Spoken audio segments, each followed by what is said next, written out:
Gentlemen,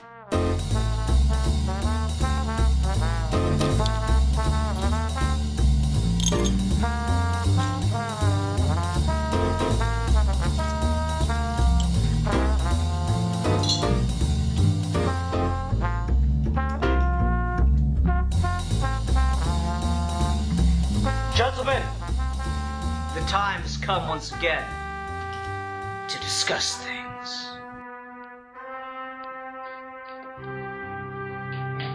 I just live in that period in history.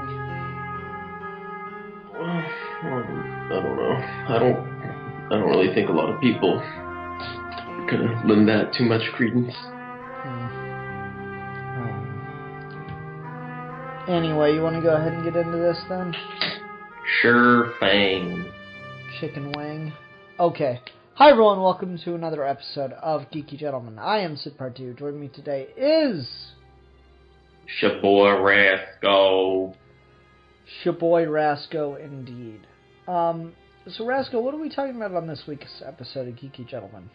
We're talking about the question, what can one man do? It's a good title. I really like that title. I want to say right from the beginning. But before we get into the whole thing, I want you, the listener, to know you can download episodes of Geeky Gentlemen. There's a link in the description. Download this episode so you can listen on the go. You can download old episodes of Geeky Gentlemen. Just check out the Geeky Gentlemen playlist. Leave a comment on an old episode, and wing bang boom, it'll be uploaded for your downloading pleasure. Alright, so Rasco, what's your background as far as knowledge of the question goes? I only really know the question from Justice League Unlimited, and I fucking love him in that show. Mm-hmm. But that's all I really know. That's all the background I've really ever had with the question. Yeah, that's the majority of my background, too. I've seen him... I tried, like, 3 separate times. I've tried to sit down and read the really famous Denny O'Neil run on the question, and I just can't make myself do it. I get like 3 issues in and I'm just done. So, I like the character, though. I think he's an interesting character. I think it's a fun idea. And I quite enjoyed this fan film. How about you? Yep, I thought this was a pretty well-made fan film, if I do say so myself. Why you gotta do it in the voice? Why the voice? I just wonder. I don't know. It's kind of natural for me to just come in and out of character. Okay. Well, alright, so I don't know, what did you like about it then? What worked for you right off the bat? I really liked how it kind of, I think one of my favorite things that I always kind of mention this whenever we do a fan film, I really like when they just play into their low-budget nature.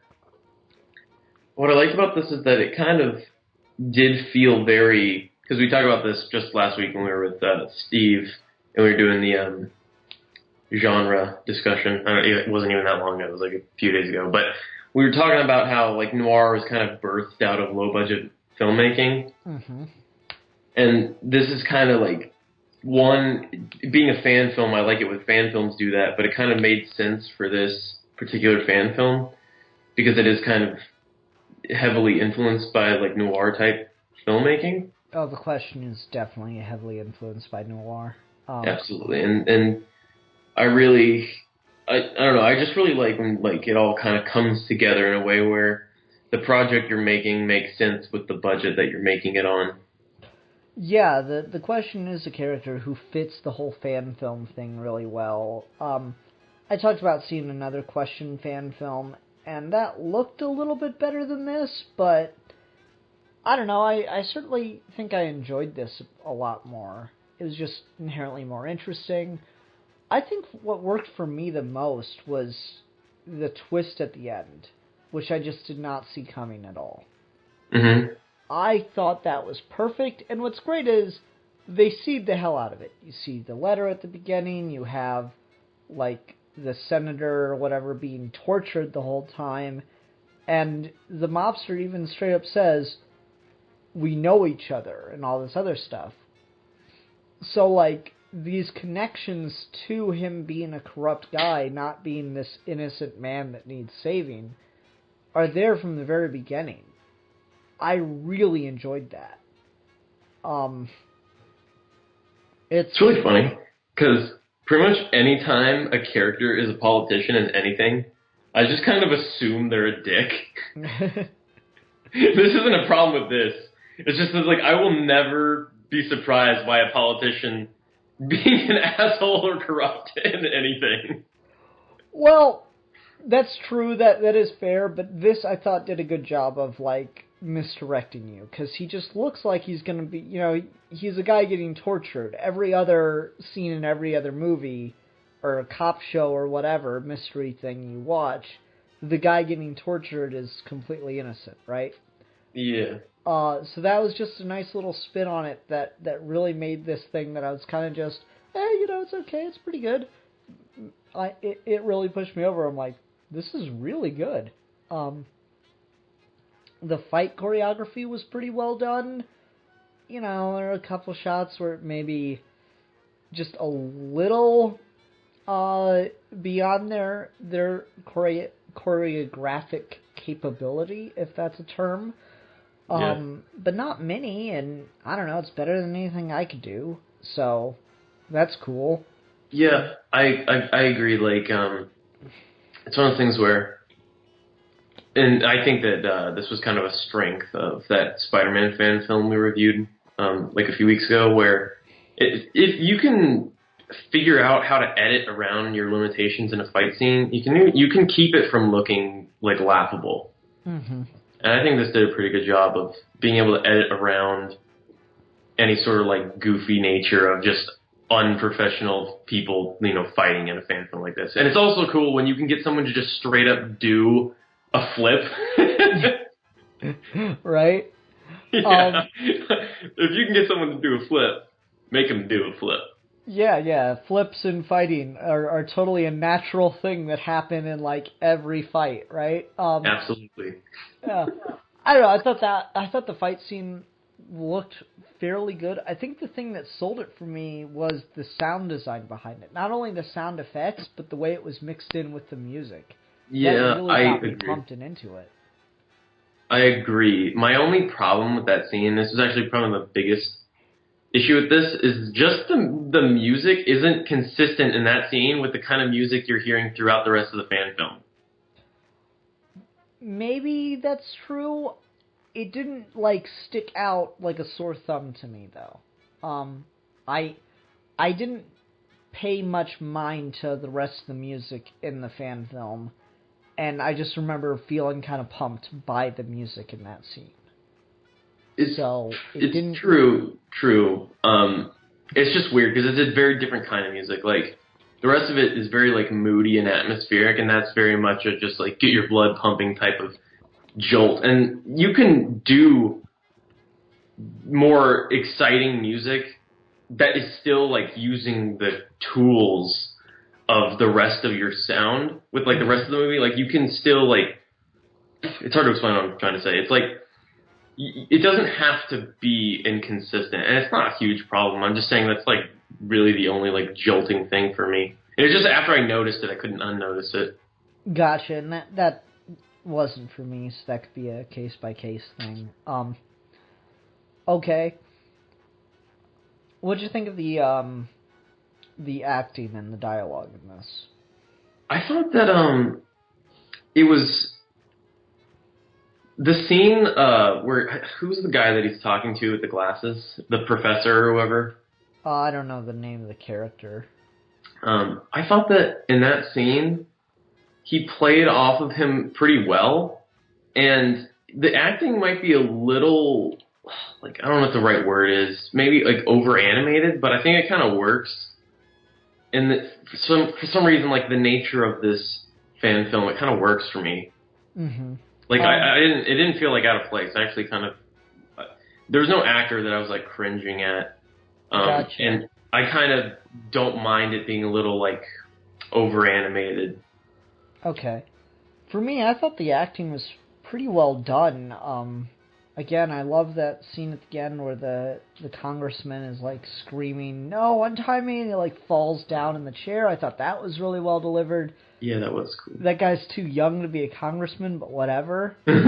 That's just, again, we talk about this with a lot of fan films. You get who you can get, and the guy does a good-ass job acting the scene. It's just, he's acting above his age range. That's true. And at least, it's not, at least the other older, like the other character, like the older professor guy that he goes to, like at least that guy was definitely of age. See, and for me, I would have just gone with that guy playing the senator if he was capable of it. And it's certainly possible that the guy playing the professor was not capable of delivering the kind of stuff they needed for that scene. But he looked much more believable for the role of, corrupt senator as opposed to the other guy. I would be perfectly comfortable with those two switching roles as far as look of the actor goes. You're kind of right, but the thing is, so remember hearing Christopher Nolan talk about his movie Following, where they didn't have access to like a Steadicam at all. Making that, a lot of people don't have access to a Steadicam, and so he talked about how the opening shot of that scene was like the only shot that they had on like a crane, because it was like actually like a part of this like film department at the school or whatever that he had attended or something like that. I forget what it was, but he only had access to like this really awesome like crane arm that could like get a steady shot for like the first scene and the last scene, because it had to be in this building where they were shooting the scene. And he talked about how when you put like all of the professional aspects of your film, when you put them at the beginning, it helps people get into it. Whereas I feel like that's kind of what happened here. Where like I wouldn't switch the actors, because I feel like having that scene with the two of them just talking at the guy's house, I think that guy was the best actor. The older like professor guy, I thought that he was the best actor in the entire thing. So having him be his like scene be like one of the first scenes, if not the first scene, is helpful getting you into it. Where like it doesn't bother me, because like towards the end, if there's anything unbelievable about that guy's age, it's kind of overshadowed by the fact that you're already brought into it because they put the least polarizing, unbelievable things towards the beginning. Gotcha. Okay, that's an interesting point that I'd never really thought of, and I think that's just in the context of fan films. I liked a lot of the acting in this. I thought the guy playing the question did a really good job with his delivery and stuff. What I think I was most impressed by was the dialogue, because it's got kind of that snappy, talky dialogue, but it's just played straight and modern. So I agree totally. I really like the scene where he gives the dude the money and stuff, and I don't know, it's just like, keep your nose clean. Like, you could totally deliver it in that 20s gangster style and it would work, but they just deliver it straight and modern, and I really appreciate that about it. I don't know, I thought the delivery was just solid and everything for me. Again, I think a lot of the people in this are a little too young, but that's a really normal thing that you just have to accept in fan films. Yeah. So there's nothing you can really do about it. No one looks 13, so that's good.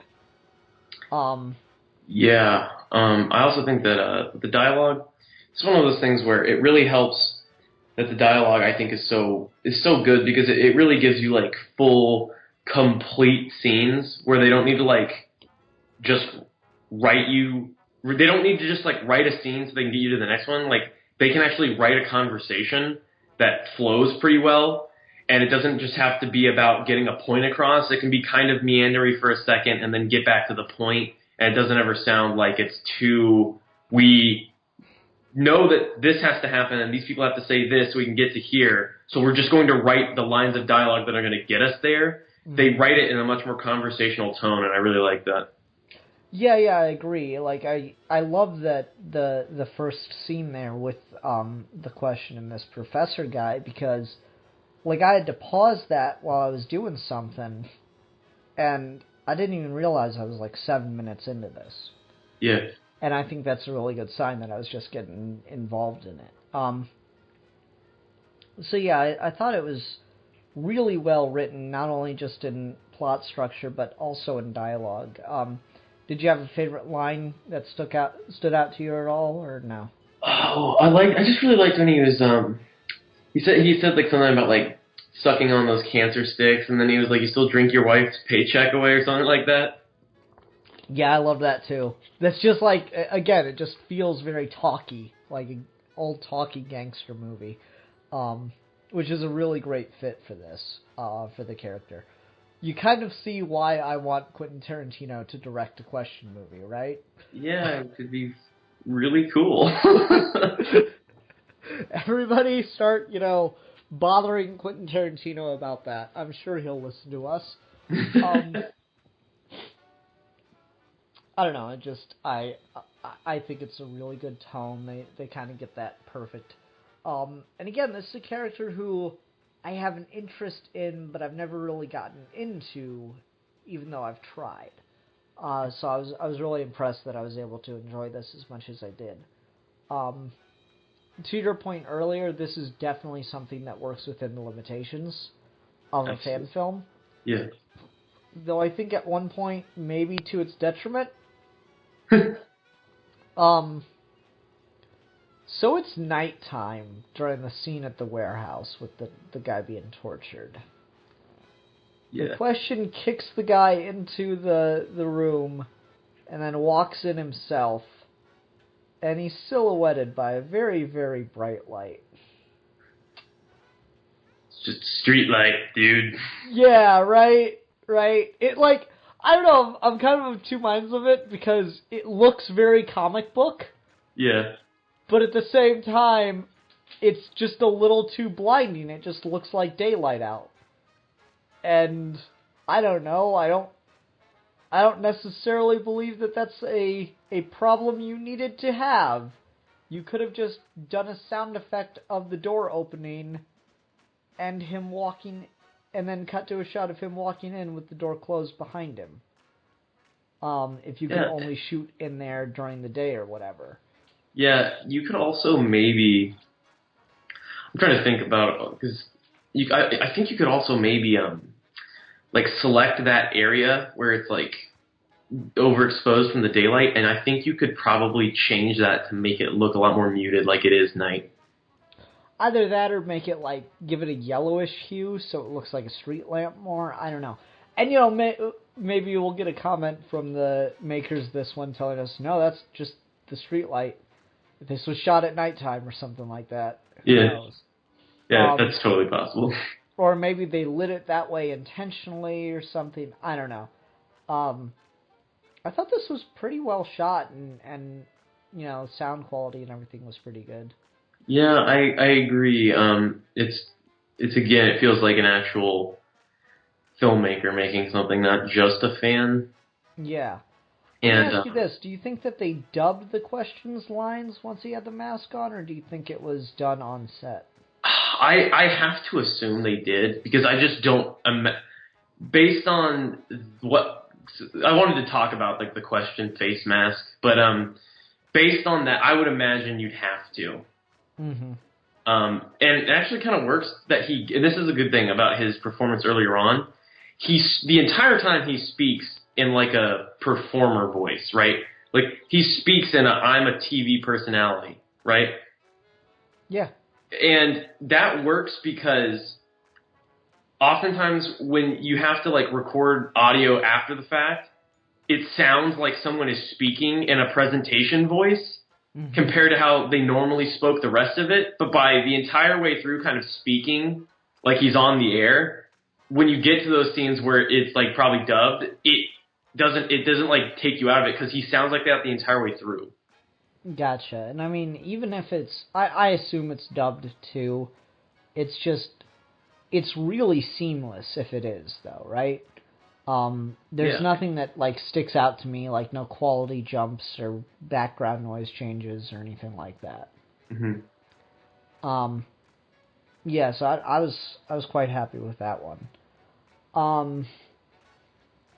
You said you wanted to talk about the mask?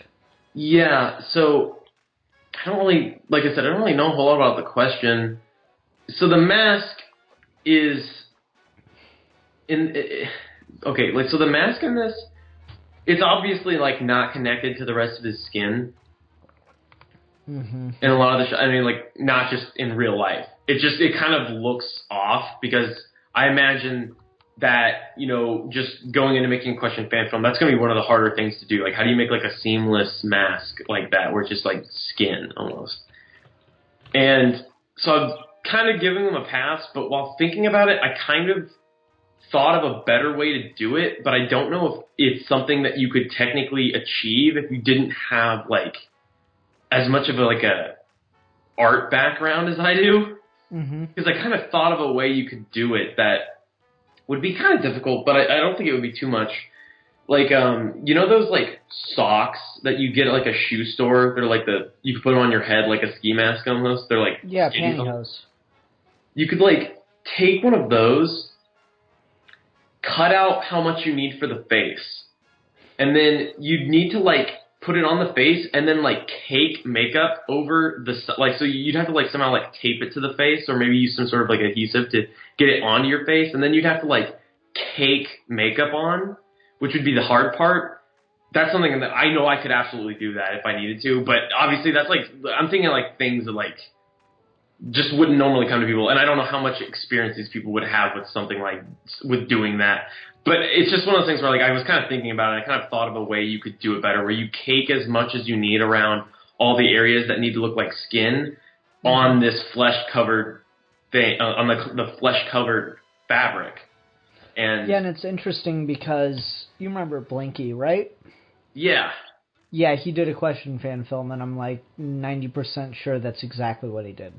Okay. I remember reading him talking about, or like I remember reading a comment from him talking about how he did it. I'm not sure what method they used for this. The other question fan film I was talking about earlier, they like straight up poured like they made face molds and everything, and yeah, that stuff looks a lot better.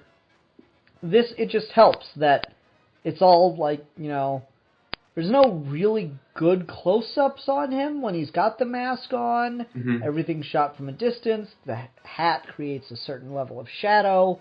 It helps that the actor's hair is a bit longer, so it hides the edges of the face and the ears and stuff. And they sculpted it to his jawline. Mm-hmm. So like the mask ends where like your jawline is, which is like a smart thing to do. Yeah, I was reasonably impressed with the mask. Yeah, I mean it's not horrible. It's far from perfect, but it's still pretty good.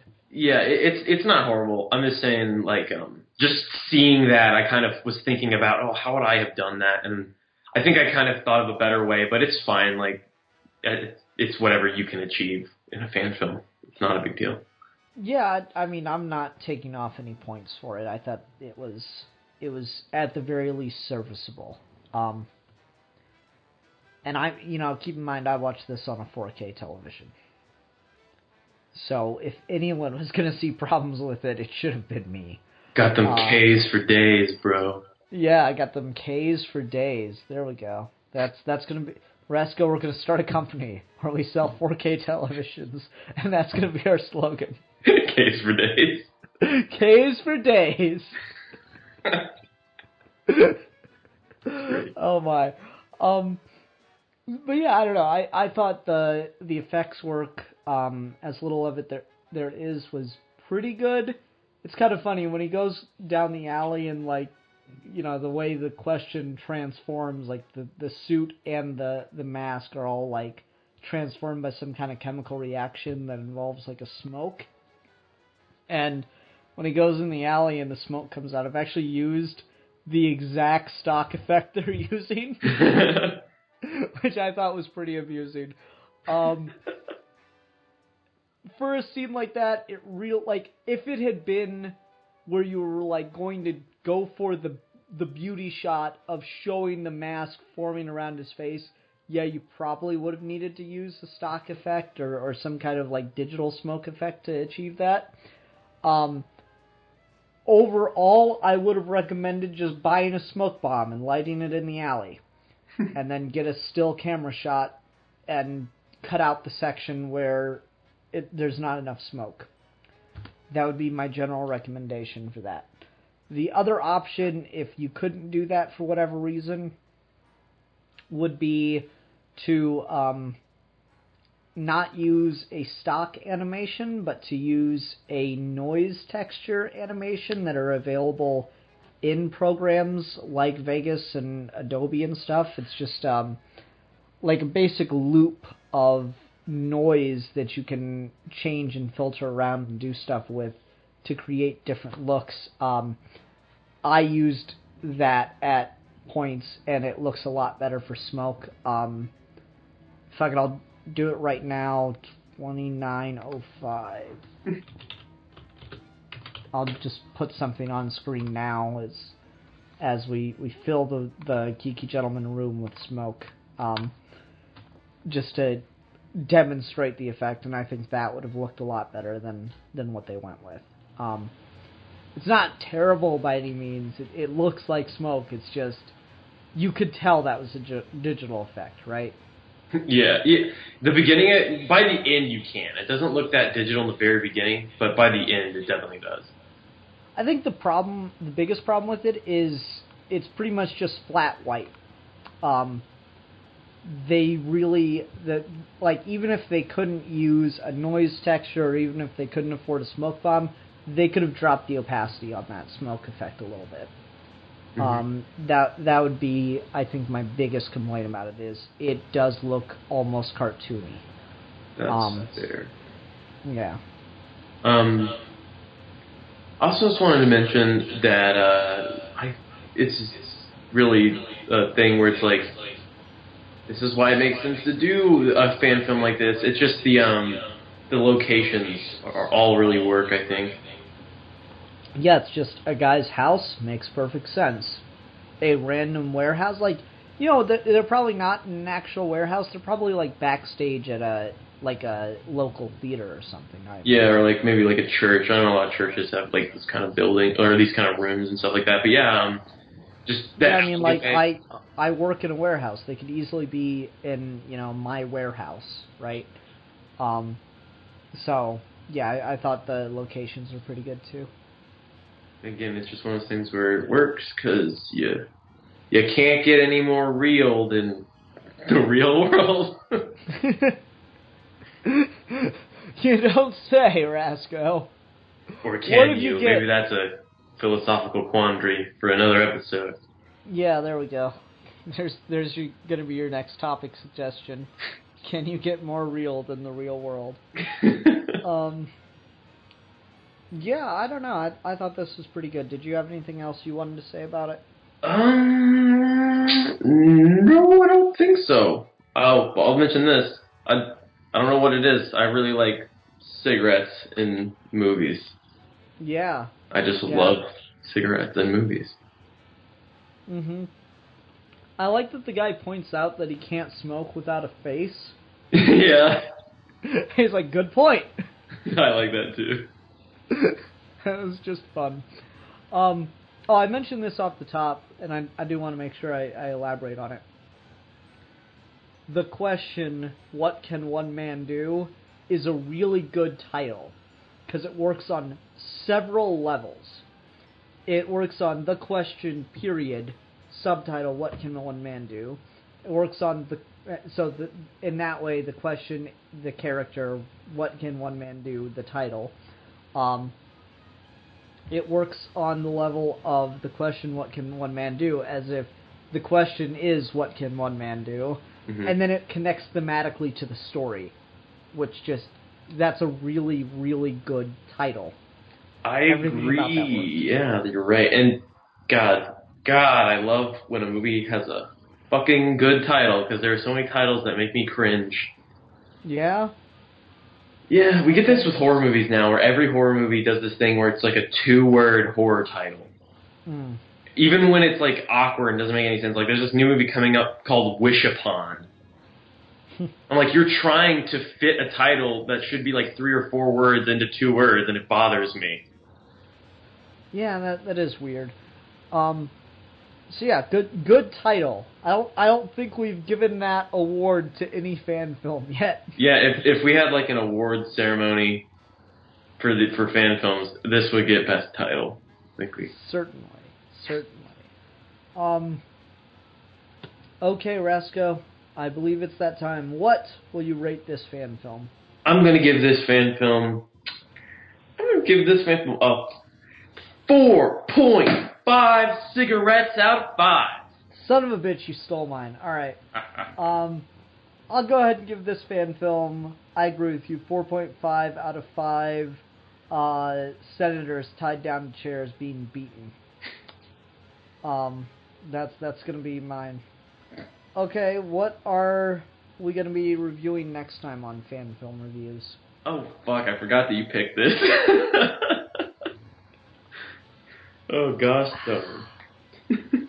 I love you, Rasco. I don't know. I literally was like, oh, it's a good thing I don't have to pick next week's while we were recording this.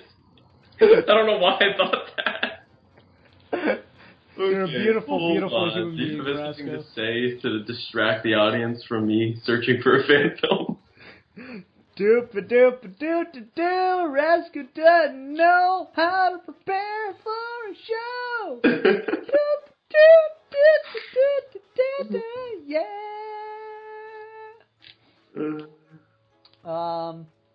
I don't know if I'm using it yet or not, but I hope everyone enjoyed the art for Geeky Gentleman in the new showroom and everything.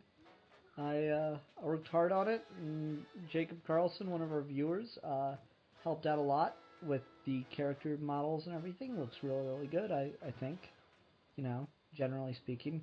Not sure if I'm using it in this episode or not, but if I'm not, then you're going to be, really excited, because you'll be wondering what the hell I've got. Hope I'm using it in this episode. Okay, I think I found one. Okay. We're going to review... I don't think we've reviewed this. In fact, I'm positive we haven't. The Punisher No Mercy live-action fan film. Okay. It is on Machinima. Oh, it's Machinima channel one? Yeah. Okay. It's weird. They do that, where they just repost fan films. Yeah. And I'm like, I don't know why. It's strange. Alright, cool. Everyone, thanks very much for watching. Please join us next time where we talk about that Punisher fan film that I've already forgotten the name of. Punisher No Mercy. There we go. I remember the name. Until next time, I'm the Philosopher. I'm the Beta Male Cuck. And we are your Geeky Gentlemen. And we will be discussing things.